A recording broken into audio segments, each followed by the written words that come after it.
Don't be narcissistic. Half the cops in Revachol West are his peonies.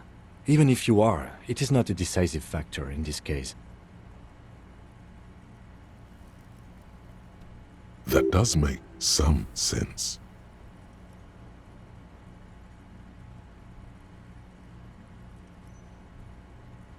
What?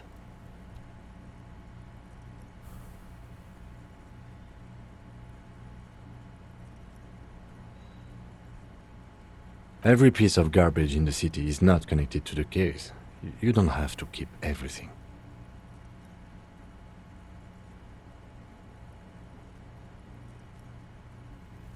He's wrong.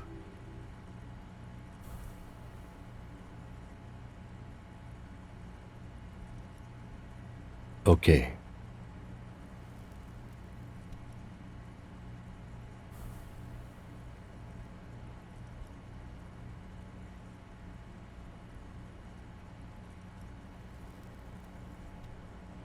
I don't know. That's been there for years.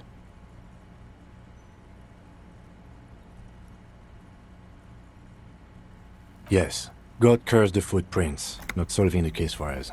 Au diable.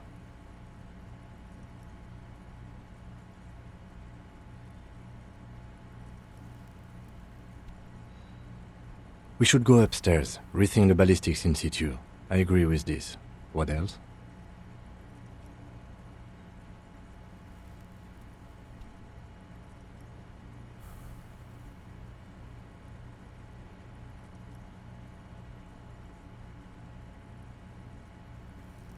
It's extremely easy. There are thousands lying around. We found one, all completely unusable. It's precisely how easy it is to find one that makes the bullet useless.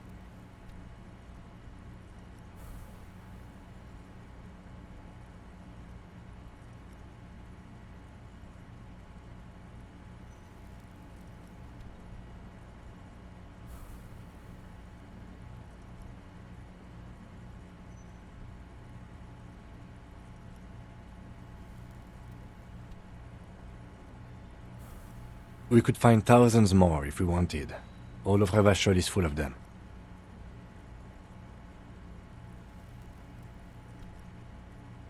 But they seemed so mysterious.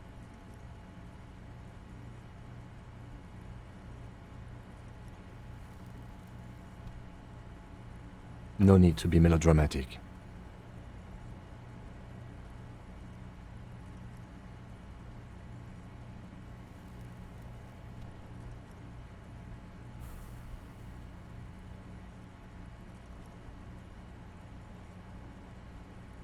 I'm afraid we may not be able to locate communism, Detective, on account of it being dead. Ideology does not have anything to do with the murder investigation at hand. I'm sorry, it does not.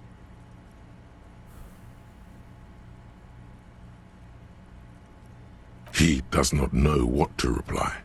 Looks out of the window, then back at you. It's morning outside, you think.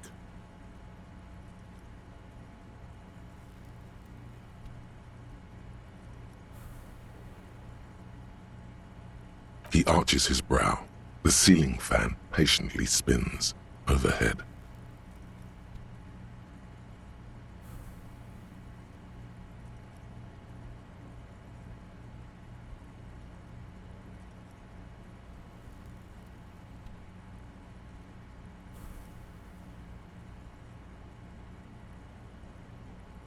Really? Because to me, it seems solving crimes is hard. He sounds surprisingly weary.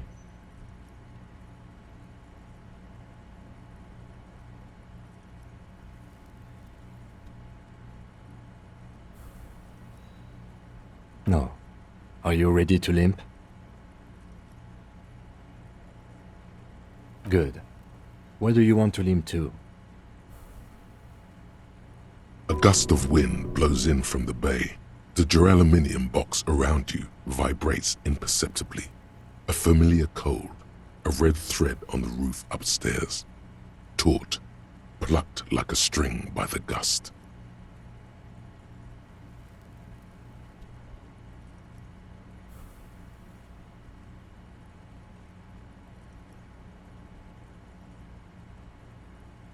Why not?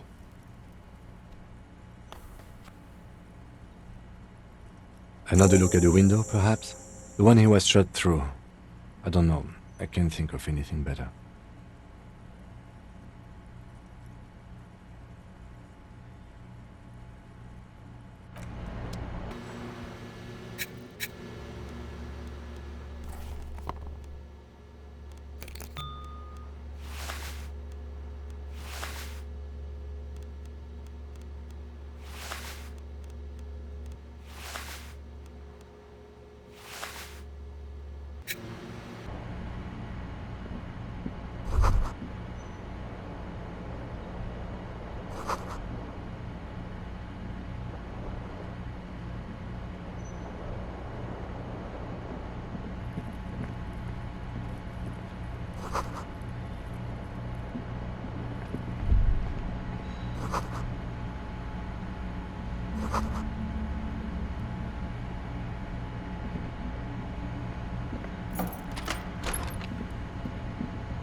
These papers bear the stamp of the RCM. They appear to be fragments of the lieutenant's paperwork, half finished. You make out notes on this and other recent cases. I had Gart open the door to your room. You were running a low bacterial fever the first night.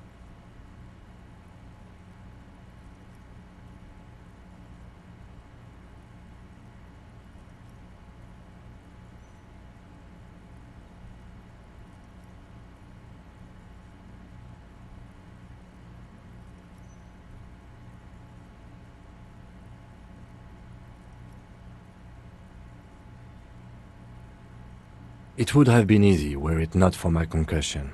We both got lucky, considering the odds we faced. Let's go? I am sure neither of us feels solid enough to keep loitering in this room. Let's go.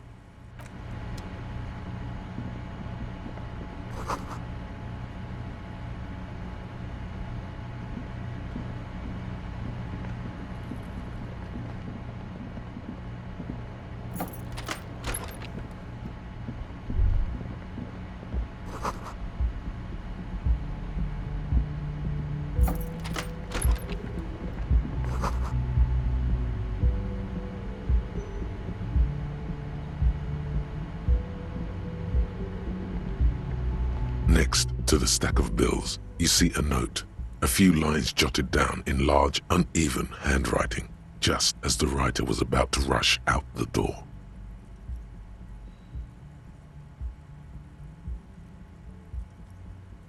I'm sorry, I fucked everyone over. P.S. I didn't kill him. P.P.S. Gift upstairs. A gift?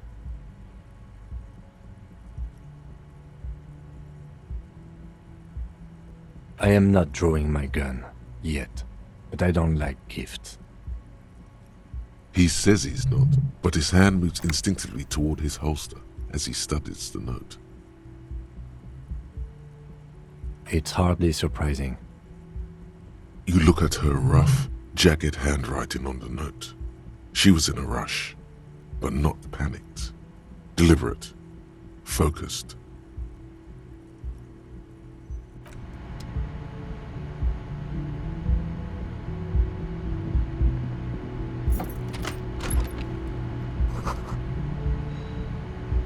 The medicine cabinet is empty. Not even a toothbrush. Pity.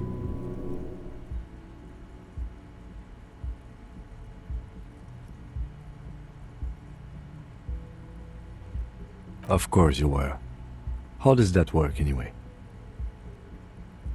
Amphetamine. Does it make you a better detective? There is little condescension in his phrasing. More measured curiosity. Be honest, he's not grilling you, he just wants to know. Ask if he's ever wanted to take it too.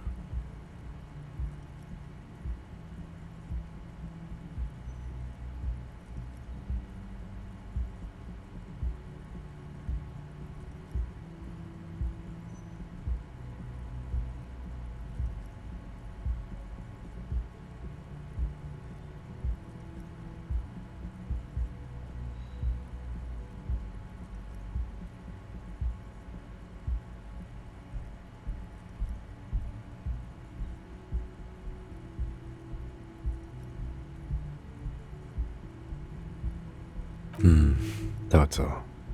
Let's go?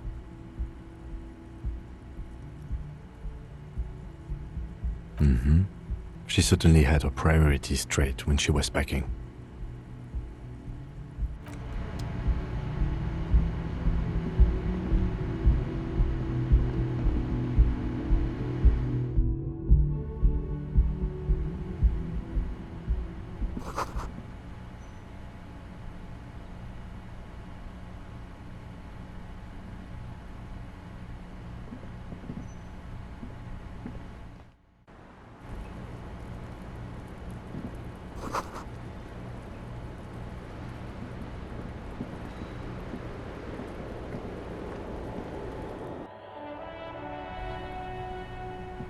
You see the same two neon-lit shapes, a man and a woman, only now a red thread bisects the room, pointing from the antenna outside to the cupboard on the wall.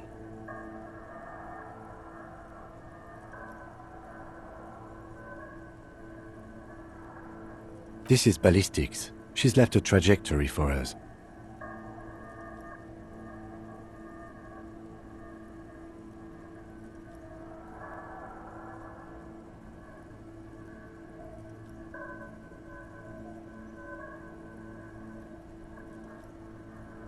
A ray of backward motion explodes from his mouth to the roof outside, A prime, to then widen into a radius of locations in Martinez, B prime, B double prime, and B triple prime.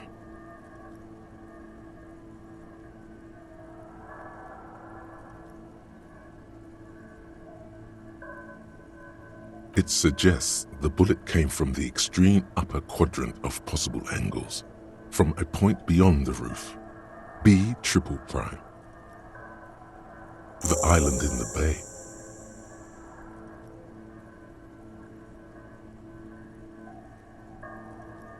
Unless she thinks the perpetrator was standing on the ring antenna. That is where the thread seems to point.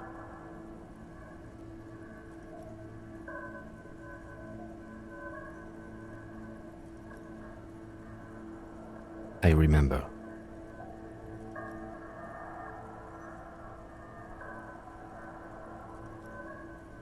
She was there that night. She would have known precisely where the bullet hole was in the glass. She had a long time to think about it after, standing on that roof, staring at the glass.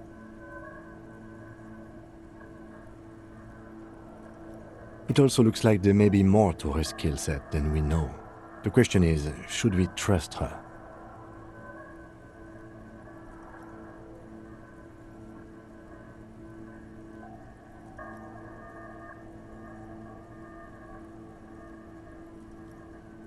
I find that hard to believe, but at this point, what difference does it make?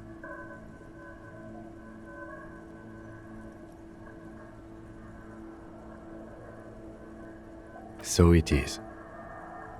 For a second he seems tired.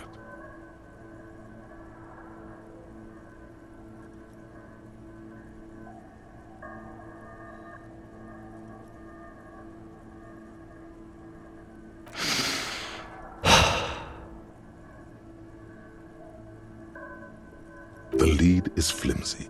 You might as well go around Martinez looking under every rock and talking to every person. But what else is there?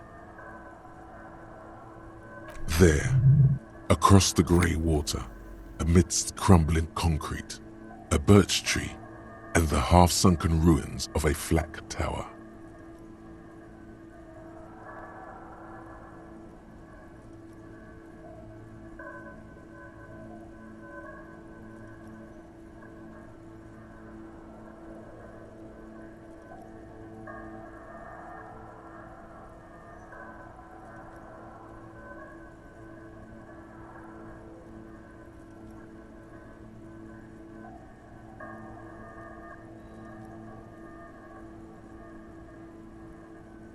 Could be the makings of a sniper's nest.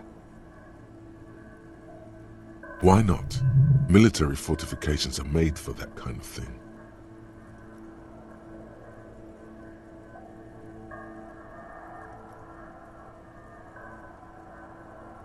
Okay, let's go to the fucking island.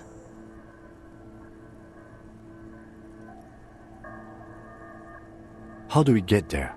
Joyce Messier had a sloop, but she's gone.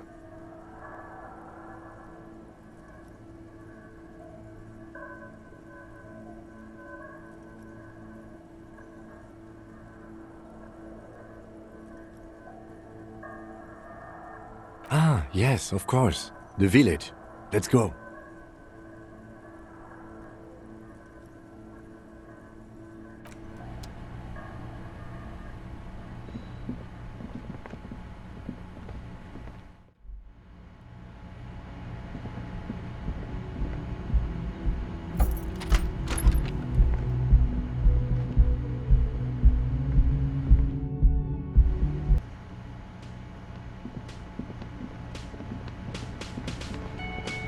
Oh, you're up. It's good to see you back on your feet. Did you like your room? I cleaned it for you.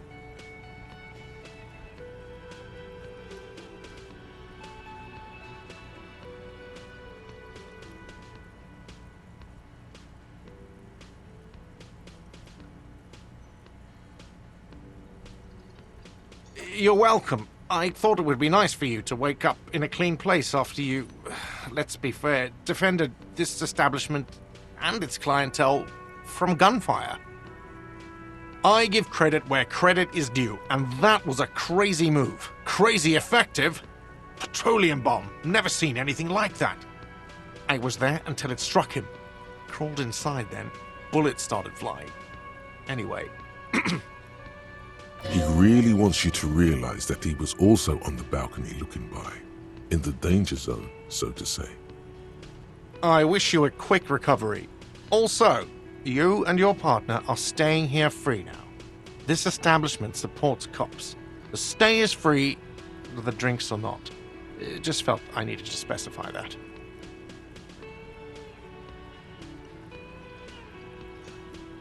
Oh, you know, people don't tend to stick around after shootouts. Turns out they're not good for business.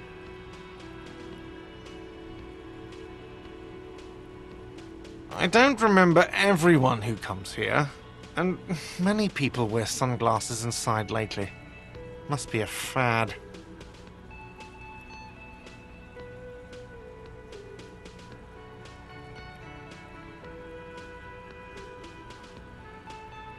Yeah, I was. Yeah. That's because I'm a badass.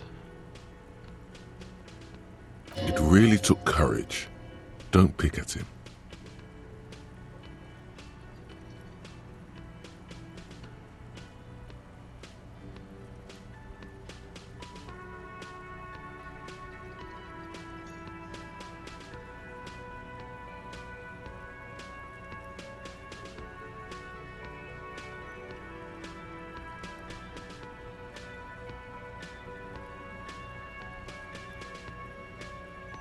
He nods back at you, even more stoically.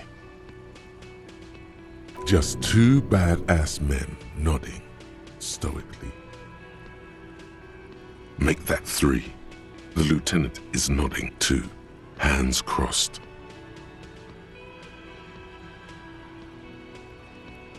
No problem. They'll come back. They always do.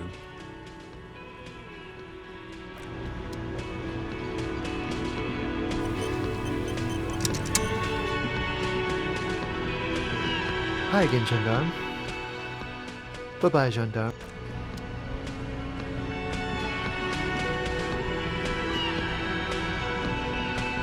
Seeing you approach, the bruised man raises his bear in welcome. Crazy motherfucker. Didn't think you had that fury in you, but I guess I've misjudged a lot of people lately. There I was, thinking, where are we gonna find a tin opener large enough for those cans? Then Capo Loco shows up and just sets a man on fire. Impressive shit, Copper. None of us would be breathing right now if it wasn't for I guess what I'm trying to say here is thank you. This is big. It's as big of a thank you as Titus Hardy can muster under any circumstances.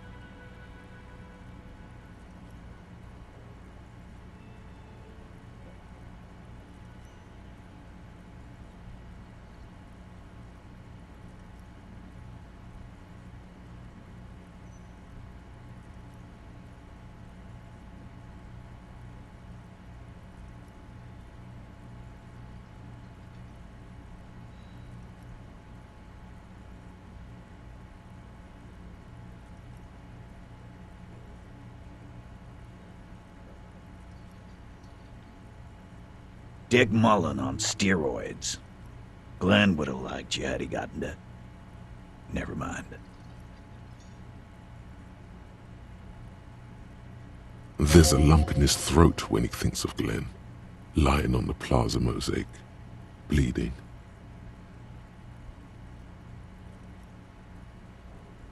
Dio was old. I think he'd be pretty happy with the way he went. Never could imagine him withering away on a sickbed. But Angus, he was just a stupid kid. Didn't realize the mess he'd gotten into. Trusted me. Still, the balls on that kid. Went down fighting for someone else's shit like a fat, angry bear. Here it comes. The last one is the worst one. He only deals with it by drinking copious amounts of 8% beer. An honest tactic, and effective. And Glenn was my friend. Best I've ever had. I loved that crazy homo like my own brother. We're all fucked without him. But what do? This job is shit.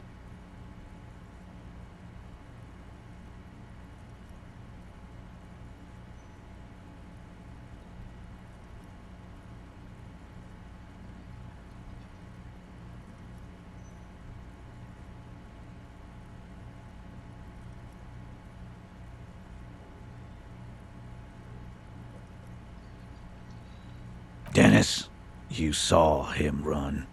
He's a mean little shit and I never trusted him. He'd better run real fast now. Real fast.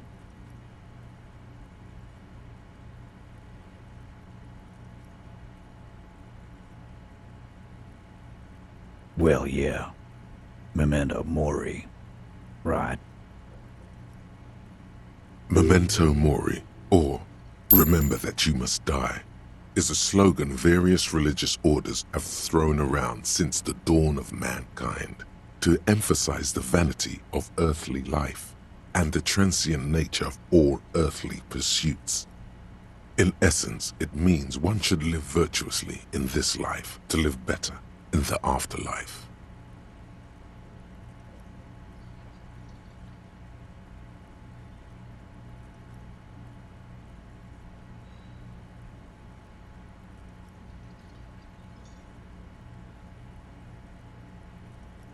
Sure it does.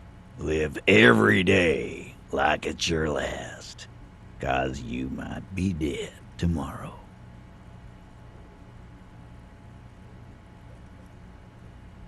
First, we're gonna find Dennis.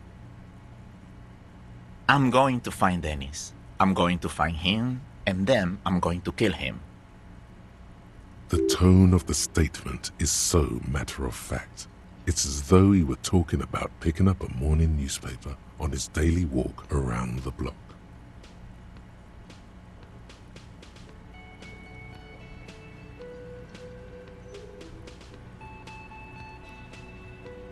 The lieutenant shakes his head, but doesn't say anything.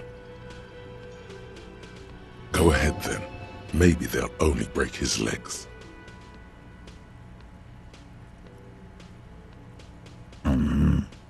We're hunting that rat down. Let it be known what happens to cowards. And then... I guess I'll take a closer look at our union members.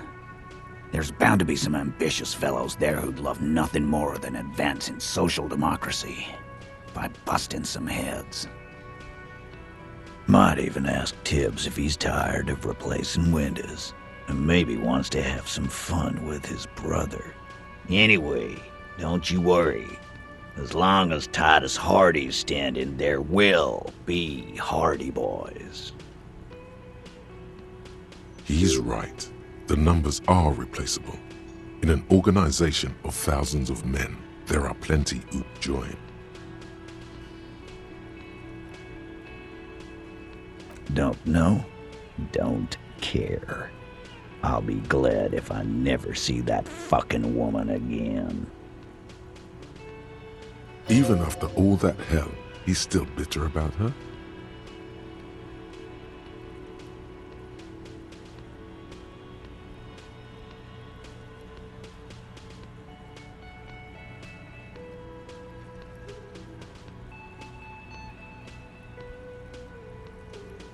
Nope.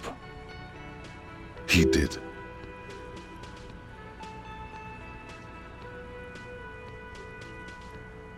He nods and takes another sip of whiskey.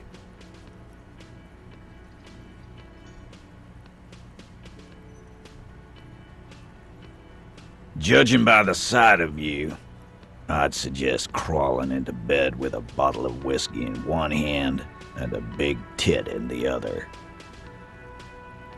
Yeah, go pay Monica a visit in Janro. She's got a knack for making men forget about their worries. Biggest pair of milkers in all Rebacho. Hell, you both look like you could use some feminine company right now. Thank you for your advice, Eugene, and you too, Alain. I do always appreciate a good use of the expression milkers. It sincerely amuses him how hard these guys typecast themselves. You're welcome, Bina Claude. You're all right in my book.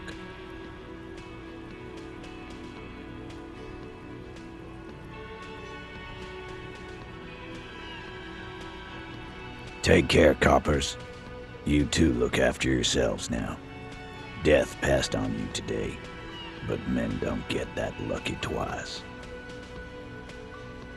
Copo Loco. And normal cop, I guess. Good luck in Jamrock. Scars made the best tattoos, they say.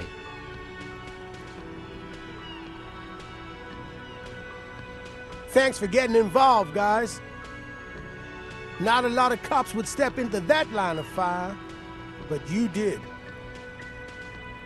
And if you ever feel like the uniform is holding you back, I've got a few vacancies. You'd make one hardy boy, copper. And Titus Hardy himself would make a good officer. That man was born to lead.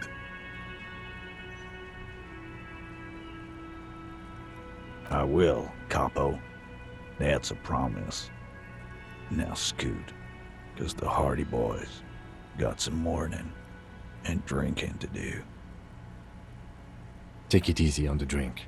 The danger has not passed. This town needs you on your feet. Good point, Bino Claude. We'll keep the vol under 12% tonight.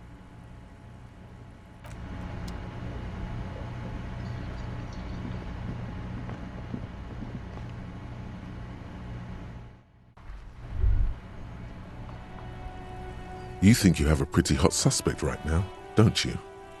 That Ruby of yours? Notice how it came together without casting too much suspicion on Clasia. It was nice and Ruby-centric in the end. Anything strike you a bit off about this mishmash?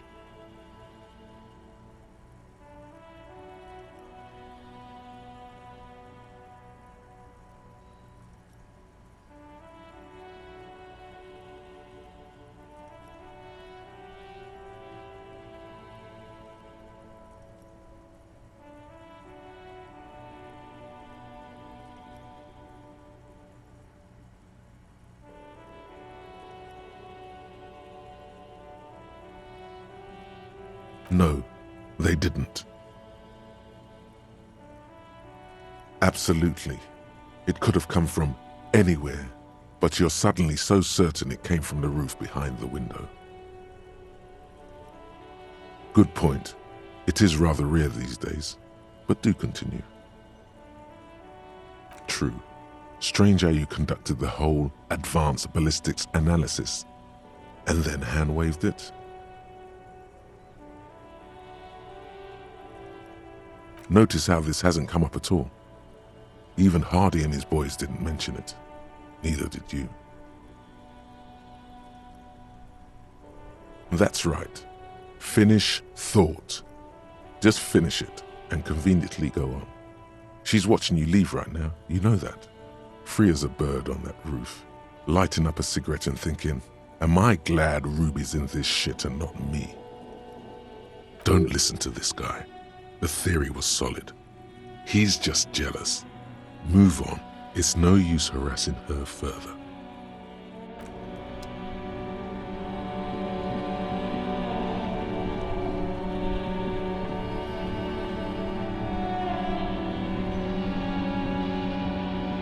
The graffito has been painted over the traces of the fight that took place here. It smells of blood and heavy fuel oil.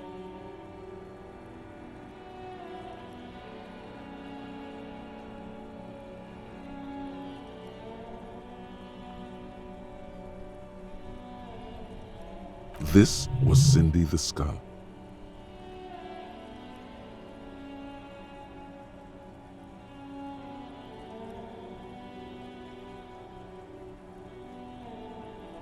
The lieutenant crouches, touching the fuel oil with his finger. Looks like it, yes. This is still fresh. It wasn't here yesterday. And blood. Some of it is even yours. Heavy fuel oil. Isn't that flammable?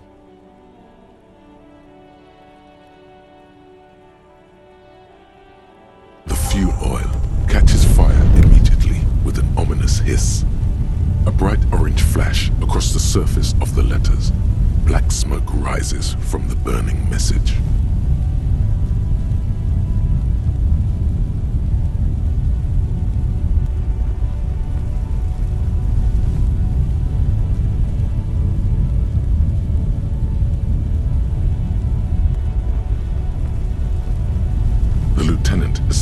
A small step back. He looks at your face illuminated by the flames and nods silently. Then the fire falters. The flames warmed him too. Not at all in a bad way. Let's go to that island. Slowly, the flames subside, the fuel burning out. The air still smells of mazout and springtime.